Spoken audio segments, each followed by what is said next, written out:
In the Texas sun, the showdown between the bull wranglers and the papaya farmers kicked up a lot of dust and a lot of fuss. But in that mayhem, a new sheriff would emerge, galloping in on his trusty prancing steed. In defeat, the wranglers and farmers must run south to the border to fight another day. But the road out of Texas is at a standstill. So you might as well cool those brakes. Tune in to the relaxing tones of Traffic Paradise Radio. And chill with us for a while.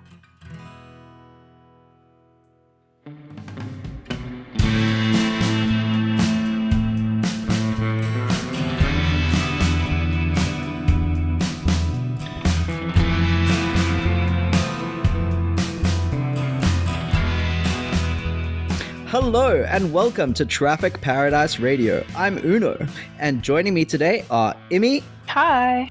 And Leah. Hello. How are you guys doing? Did you enjoy the race? It was very, very interesting, that's for sure. So many things happened.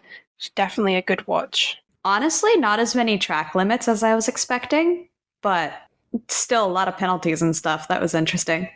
Yeah, we're going to discuss that a bit later on. I'm sure the stewards were very penalty happy. But yeah, they seem to enjoy dishing out those penalties. And if you enjoy listening to Traffic Paradise Radio, please leave us a like and consider subscribing. It means a lot to us, and we appreciate it.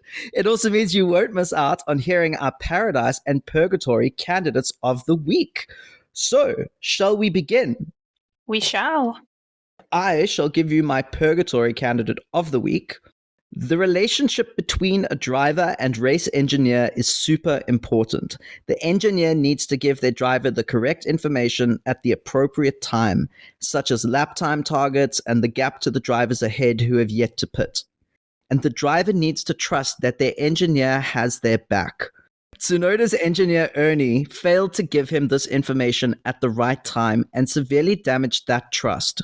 Yuki was shocked to see Liam come out the pits ahead of him. The strategy Yuki was on was not the right one. That can happen, especially with a midfield team attempting to punch above their weight. But no one told Yuki this was happening, and so he couldn't adjust his race accordingly. And I think this messed with his head. His spin later on was an uncharacteristic, unforced error. One I believe was partly brought on by his focus being hindered by his team's shoddy work. And so I am sending Yuki and his team to Purgatory for a combined failure of communication and strategy that led to a completely wasted effort. Yuki's race engineer now, it's not like this is his first job. You know, he was working with Grosjean and was it Mazepin as well at Haas and a bit before that as well. And so getting basic things like the amount of laps left wrong is so bizarre to me. I understand making a strategy error or maybe talking in the corners, human error, right? But how do you see the number of laps and relay the wrong information? Or you don't see the laps and you just make it up? I don't know. But that's what's really bizarre to me. And I'd understand maybe if this was his first step up to being a race engineer and he's learning. I think it's a bad time mid-season to do that, but I'd understand that. But he's had experience and he's making these very, very simple mistakes. I just really don't understand it. I definitely agree on that. I remember seeing something earlier, I think it was a quote from the post-race interviews, and it was literally just, Yuki said, like, they did not communicate well that entire race between the engineers and him, like tires and everything. The amount of miscommunication to the level it was where you're even asking questions about tires, asking about when you're pitting, getting lap numbers wrong, that it should never be that bad. There should never be that many mistakes as a race engineer managing your drivers. Especially at such a vital time. This is the fight pretty much between Liam and Yuki for that Red Bull seat, unless Checo pulls an amazing run of form or internal politics, whatever. But the assumed situation is that it's a fight. So if Yuki's disadvantaged because he has this race engineer who cannot race engineer, it just seems incredibly unfair. And it's also super critical with the Drivers' Championship. Williams is catching up now. RB might lose their spot in the Drivers' Championship. They may move down to Williams. Yeah. So, like, they need every single amount of points they can get. And we were P7, P8 at some point with Yuki during this race. We could have gotten points, but everything that happened made it impossible. My take on this is that it's quite easy to go a conspiratorial sort of, oh, they're trying to sabotage Yuki. And I try not to do that as much as he's my driver. I want to also make it clear that he did spin, and any chance of recovering that drive was lost when he spun out. So he does bear some responsibility here. It just frustrates me that the team are so incompetent sometimes when it comes to strategies. They can only ever get one strategy to work. Now, Liam put himself into a great position to get points in that race, and I'll speak about that later on. But Yuki also did. Yuki made overtakes at the beginning, got himself up to P8, and really there's no higher position for Yuki than P8 in a race. Given where the Haas cars are at the moment and the other top teams, it's not possible for him to go higher than a P8 at the moment. So he was at the peak of where he could possibly be in the race, and they still managed to mess it up. And it's frustrating, so frustrating, given the stakes at the moment are so high. There is a seat at Red Bull on the line. Yuki cannot afford this. The team cannot afford this. I want Ernie to be the best engineer for Yuki possible. I want him to be the best. This is not like a hate train against Ernie. I want him to be better because I want Yuki to do better. At this level, they need to be in sync. They need to communicate better. They need to have a better working relationship, and they need to build up that trust. Because at the moment, I feel like Yuki does not trust his engineer, and that is possibly the worst thing that can happen at this stage of the season. Immy, would you like to let us know who is your Purgatory candidate of the week? Yes, I certainly would. My Purgatory candidate for this week is the stewards. The stewarding this weekend was all over the place. They handed out 4 penalties on Sunday, many of which were disputed widely by fans and commentators. Yuki and George received 5 seconds for forcing a car off the track, and Pierre and Lando received 5 seconds for leaving the track and gaining an advantage. When the rules are so unclear, even the commentators have no idea what's going on. Either the stewards need to be more clear, or COTA needs more gravel. I do agree that we need at least, I wouldn't necessarily say that the stewarding was biased, but it was very inconsistent. Oh yeah, I wouldn't say biased, it was just weird.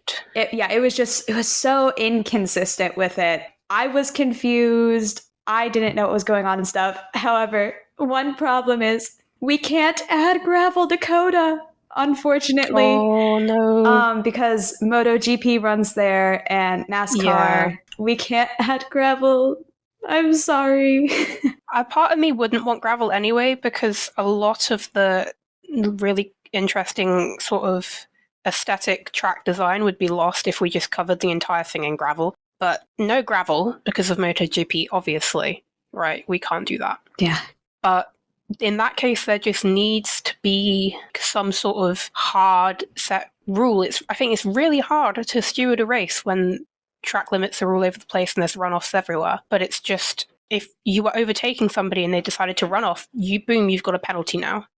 It was very, very strict. Yeah. I think it's with the stewarding and stuff, either the stewards need to agree on all of their decisions, they have to be made. Every single situation will be like this, or the rules need to be a little bit more defined exactly on each situation. And finally, Leah, could you give us your candidate for Purgatory?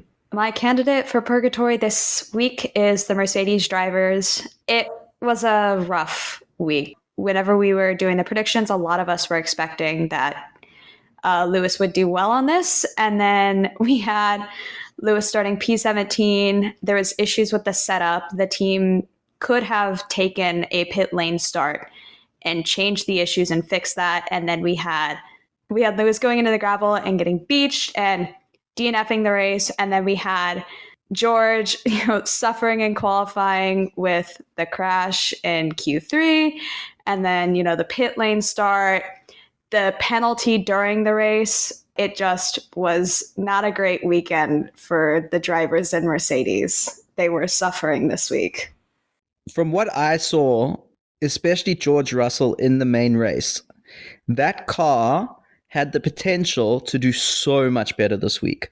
So although George had a decent race, I do agree with you that he deserves to go to Purgatory because there was so much wasted potential there.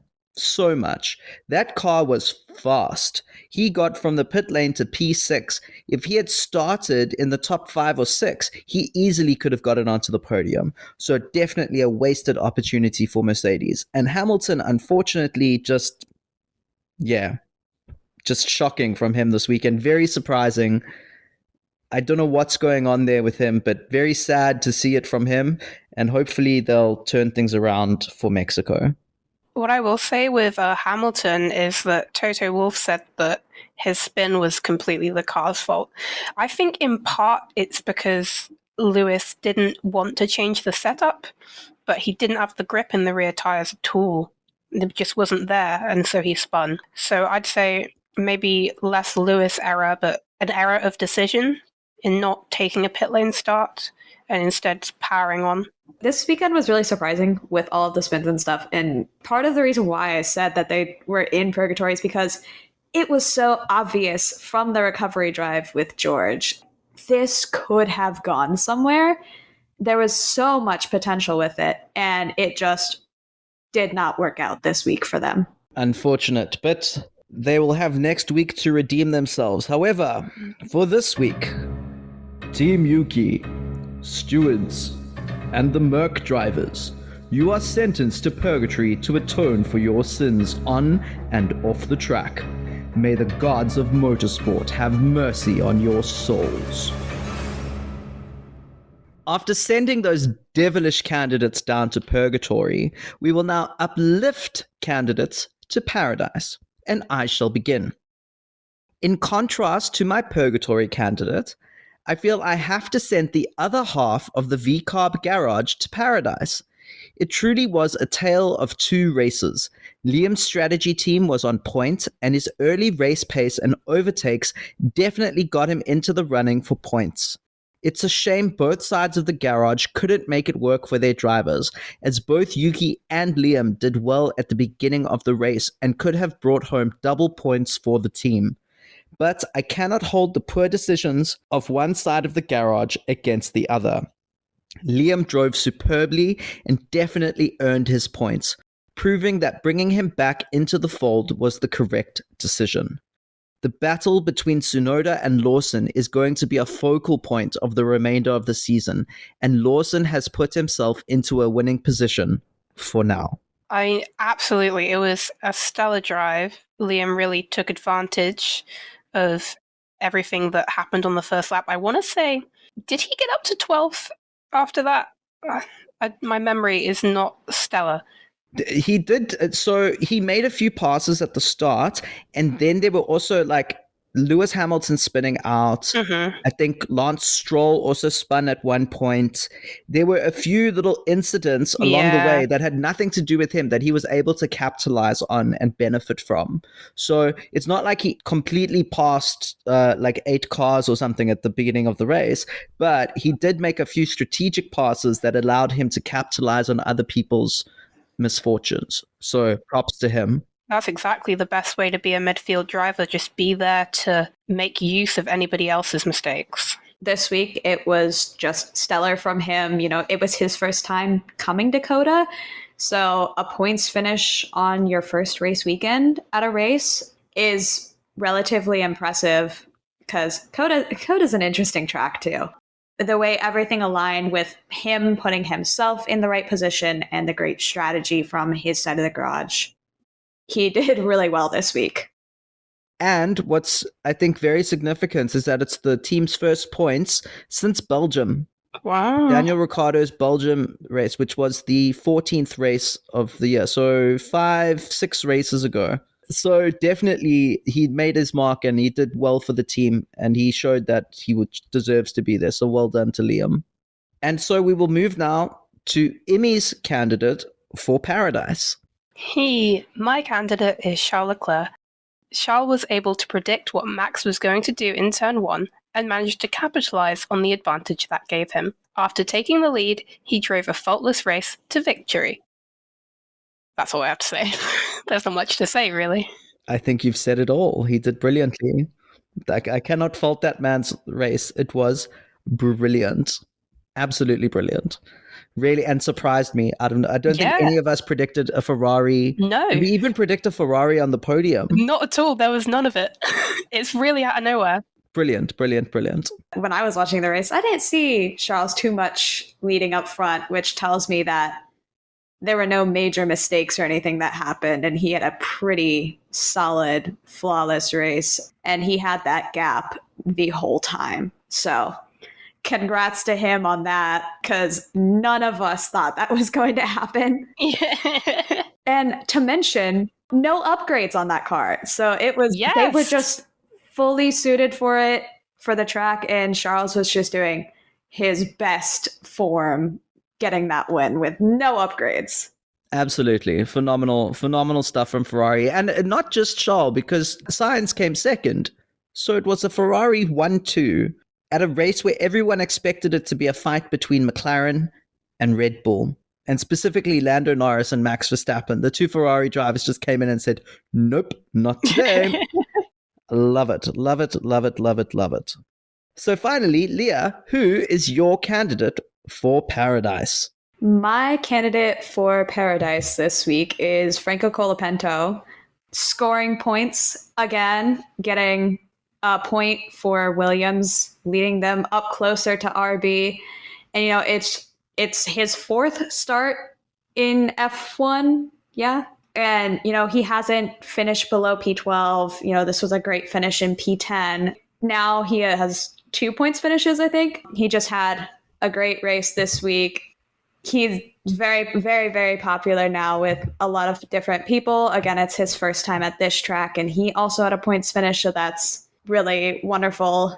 And it leads to a very interesting discussion of, he has not had really any testing experience with Formula One and stuff, and he's already performing really well.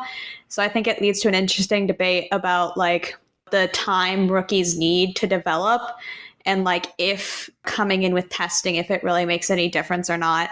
But congrats to him and also Williams, because I was not expecting them to be strong at COTA at all. So a good job for both of them. Leah, I completely agree. Franco has been a wondrous driver to watch over these last few races. I've really enjoyed him on and off the track. He is so funny in his interviews. I think he accused the French of destroying the environment because Ocon decided to put on a fresh set of tires and go for the fastest lap. It was hilarious. You know what? Ocon can speak Spanish, and there's this picture of him giving Franco a really dirty look. Yeah, I think Franco is just he's wonderful. I love him. Okay, so Team Liam, Charles Leclerc, and Franco Colapinto, for pleasing the gods of motorsport, you are granted entrance into Paradise. Ascend. We'd love to hear your choices for Paradise and Purgatory of the week, so leave us a comment below and let us know. Now, we have a couple more points from the weekend we wanted to talk about, starting with the Liam Lawson and Fernando Alonso beef. Oh my god. It was so funny. So they fought on track, and Alonso was mad at Liam. I don't know why, I actually didn't watch the full fight. I didn't get a chance, but it seemed pretty fine. Alonso was mad at Liam. They had a bit of a discussion afterwards, you could say. And then in qualifying, Alonso overtook Liam right out of the pit lane when they made it onto the track. Liam was like, I knew he was going to do that. Beautiful entertainment. Welcome back to F1, Liam. Yeah, and then Liam trashed him in the race. It's just it's like Alonso really should have picked his battles more. He was fighting with Salvus this weekend, not with V-Cobs. And he was also at one point beefing with Franco as well. And it's like, your battles are in the wrong place right now. He's fighting with people 20 years younger than him. I mean, if anything, that shows his amazing skills in Formula One, that at his age, he's still beefing with drivers that are half his age. Absolutely. So props to Fernando. But yeah, very entertaining. Fernando's little comments and everything, when he was like, oh, Liam better watch out because he only has 6 races and it's not my career on the line. That was hilarious. Wrong, but hilarious. So we also had George's spin in qualifying Q3 that led to a whole bunch of different outcomes. Chief amongst them was that Checo could not set a time. That your segue? Yeah. Okay. Yeah, quite unfortunate for Checo, I think. He lost his first time, and I think his second. I think it was 2, to track limits. And then right when he was setting his third, I mean, right when basically everybody was setting their next lap, the yellow flags are out, and he can't, and that's P10. And also, obviously, Lando was guaranteed the pole position after that crash by George Russell because no one was able to improve on their times. So it's quite possible that Max could have had pole position, but just wasn't given the opportunity to do so. Absolutely. What a butterfly effect. I mean, if Max had had pole, he wouldn't have taken that line into turn 1. Charles wouldn't have overtaken them all, and who the hell knows who would have won. British conspiracy. British conspiracy for what? The Monegasque? Well, they didn't know Charles was going to come up and just like surprise them all. What is it that they say? The Monegasque Mafia or something? Yeah, we don't talk about them. We don't want a hit put out on us. We don't talk about the Monegasque Mafia. They might come and attack us. It's supposed to be a secret organization. That was just a joke, I promise. It's not real. I personally picked up on that. Okay, good. So from one thing that is a joke to another thing that's not at all, the safety car came back. Yay! My queen returned. Oh, The queen returned. oh my god! I remember saying, "Oh, I should have put that as my wild card prediction." We had all been putting safety card as a wild card prediction for so long, and it just didn't happen. The one time we didn't. So, welcome back, Bert Mylander. We missed you. We are happy to see you on track, and we're glad that you're actually earning your income at the moment, because I think you had a bit of a holiday for the last few races. So welcome back to the working world. I hope you enjoyed it. And another big talking point is that Ferrari are now only 8 points behind Red Bull in the constructors. So Leah, do you think we could see Red Bull fall to 3rd place in the constructors championships?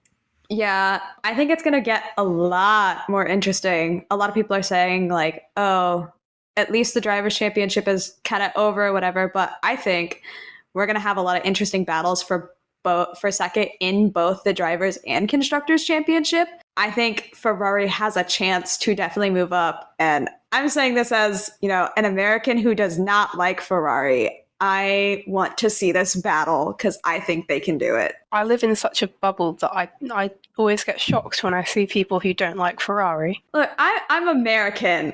I'm American. Technically, I'm also American. You just can't hear it. So Leah, does that mean you support Haas? Yeah, Leah, do you support Haas? When they're not embarrassing me.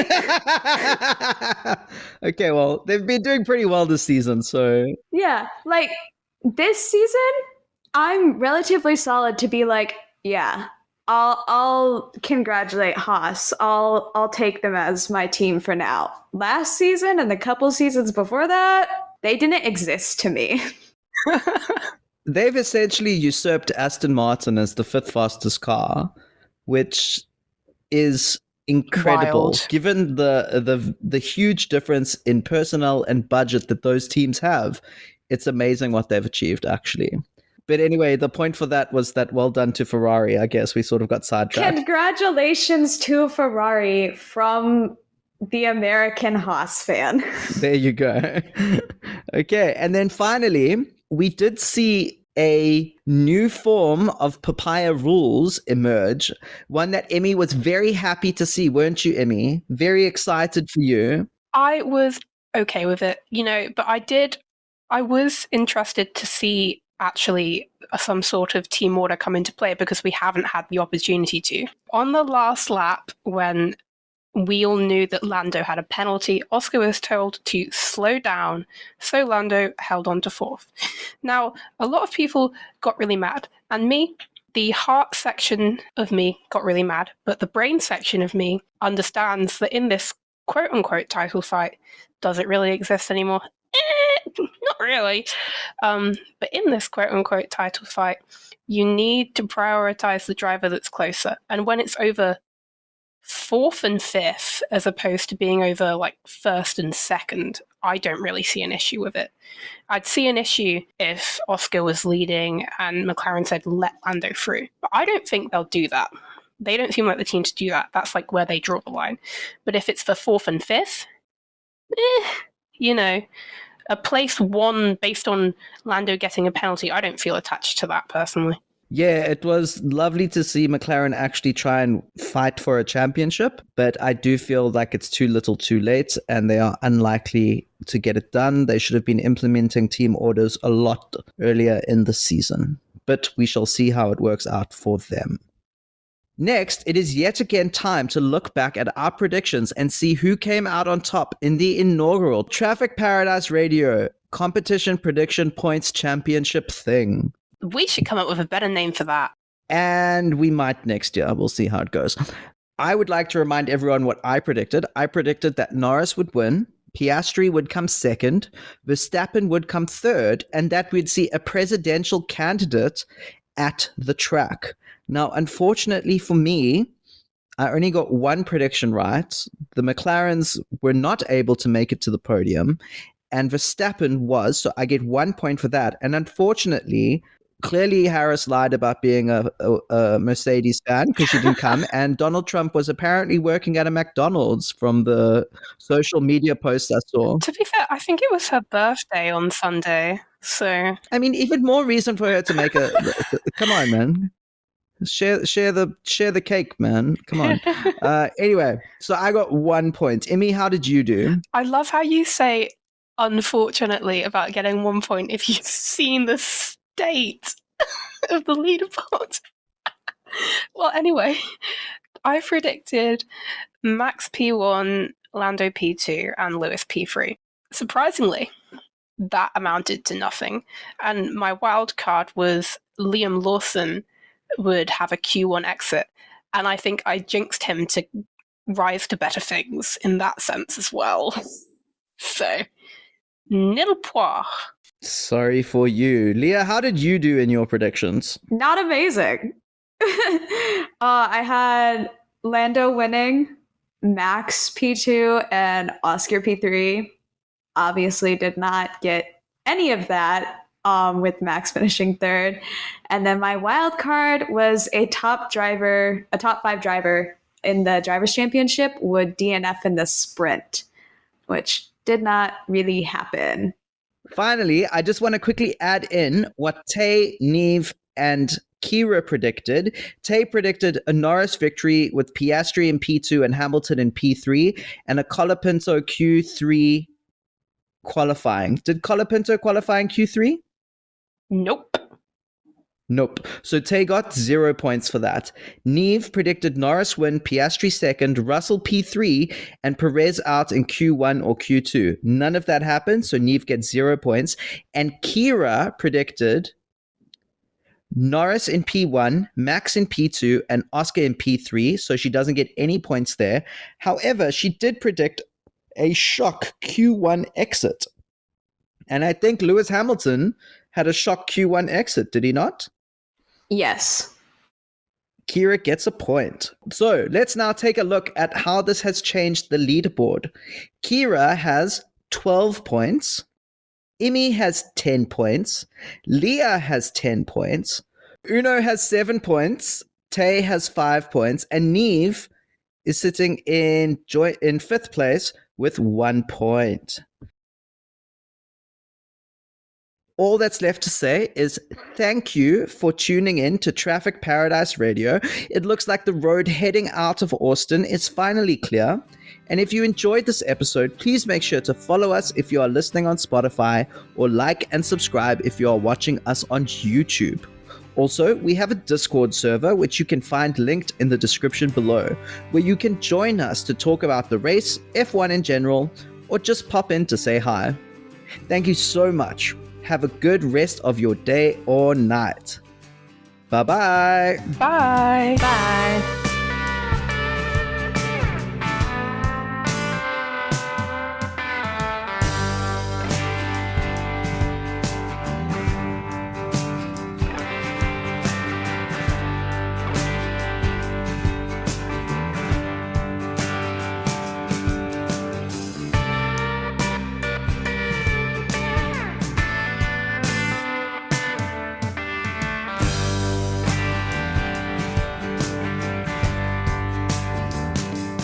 Oh, wait, we need to say Happy Yukia Day. Oh shit, yeah. Okay, on 3. 1, 2, 3. Happy Yukia Day! Woohoo! Good enough. I'll fix it in post, yeah.